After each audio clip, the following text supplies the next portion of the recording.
In this video, we're going to look at how to test for carbonates. Anions are negatively charged ions. The first anion you must be able to give the test and result for is the carbonate ion.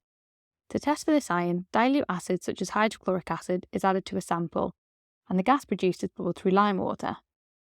If carbonate ions are present, a product of the reaction will be carbon dioxide gas, which should turn the limewater cloudy. If limewater does not turn cloudy, then carbonate ions are not present in the sample. Another observation that you would make is that effervescence would be produced by the gas. For questions on anions, you must be able to describe the test and give the result for a specific ion. For example, this question asks you to describe a test for the carbonate ion. The test for carbonate ions is to add dilute acid.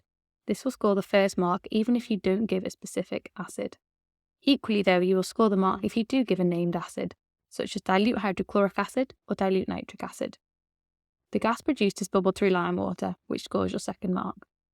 Remember, if carbonate ions are present, then when acid is added, carbon dioxide gas is produced.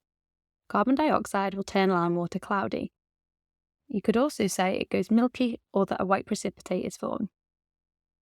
Careful here, you will not score the mark for saying the limewater goes cloudy if you have not given the correct substances in marks 1 and 2.